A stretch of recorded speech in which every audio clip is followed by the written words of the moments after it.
दोस्तों, सबसे पहले सब्सक्राइब करें, नोटिफिकेशन बेल दबाएं और सबसे पहले वाली ऑप्शन ऑल करें, जिससे हमारी आने वाली नई वीडियो की नोटिफिकेशन आपको फ़ौरन मिल जाएगी। जय श्री राम भक्तों। दोस्तों, यह कथा बहुत ही हास्यप्रद है। कथा को पूरा सुनकर लाइक जरूर करें। चलिए कथा की ओर चलते हैं। आज की कथा है चतुर जाट और खटमल का चढ़ावा। आइए कथा श्रवण करें।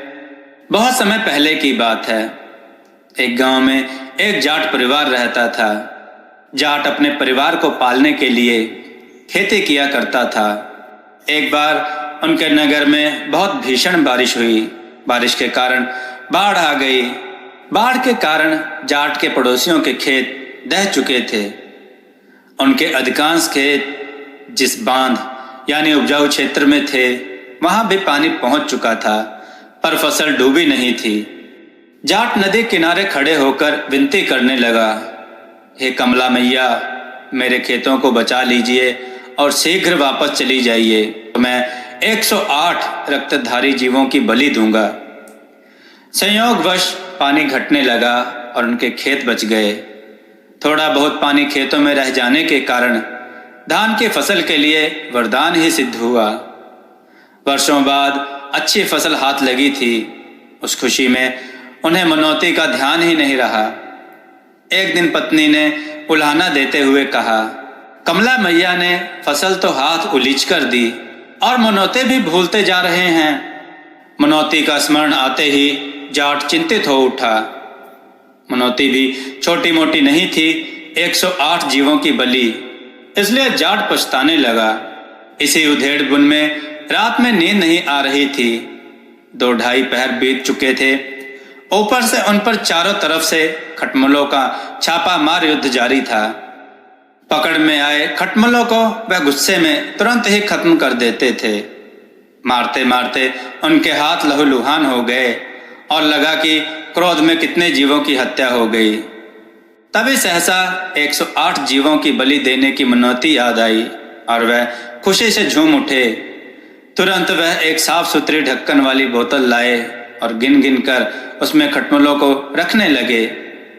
108 के बाद 11 और डाल दिए ताकि भूल चूक घटी बढ़ी और दक्षिणा भी पूरी हो जाए। सुबह नहा धोकर और उस बोतल को फूल माला चढ़ाकर कमला मैया को मनौती स्मरण कराया। फिर उसे जल में विसर्जित कर दिया। बोतल कुछ क्षण तो तैरती रही और फिर डूब गई। उसने राहत की सांस ली कि माता कमलेश्वरी ने मनौती स्वीकार कर ली। जाट प्रसन्नता पूर्वक घर लौटकर माता कमलेश्वरी से उऋण होने की बात पत्नी को सुनाई। पत्नी को विश्वास नहीं हुआ, इसलिए व्यंग से कहा, यद्यपि आपने भगवती को बलि देने की झूठी बात की है, तथापि उन्हें खुशी ही हुई होगी कि आखिर मौखिक दरिद्रता तो नहीं दिखाई। इधर उनका खलिहान धान के बोझों से लद चुका था। जाट ने स्वप्न देखा कि कमला मैया रुष्ट होकर कह रही हैं, हे जाट, तुमने मेरे साथ छल किया है, बलि प्रदान के नाम पर खटमलों को चढ़ाया है, इसलिए मैं श्राप देती हूं कि तुम्हें टोकरी भर से अधिक धान नहीं मिलेगा।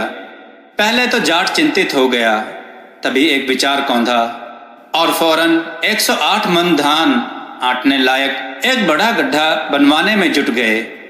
गड्ढे के मुंह पर एक टोकरी रखकर बंद करवा दिया और फिर टोकरी की पेंदी काट दी। पेंदी कटी टोकरी में वह धान डालने लगे। कितना भी डाला जाता, धान का अता पता नहीं, क्योंकि नीचे गड्ढे में वह समा जाता था। जब तक गड्ढा भरा नहीं, तब तक टोकरी खाली ही रही। अंततः वह समय भी आया जब टोकरी भरी। जाट ने रात्रि में फिर स्वप्न देखा। माता कमला वात्सल्य भाव से कह रही थी, आखिर तुम ही जीते। मैं तुम्हारी चतुराई से प्रसन्न होकर वरदान देती हूँ कि तुम हमेशा चिंता मुक्त रहोगे। दोस्तों, आपको कथा कैसी लगी? अपने विचार सुझाव कमेंट में जरूर दें। हमारी कथाओं को लाइक करें, हमारे चैनल को सब्सक्राइब करना ना भूलें। हमारी कथाओं को शेयर जरूर करें, जिससे लोगों को ऐसी रोचक कहानियाँ सुनने को मिलें। जय श्री राम भक्तों।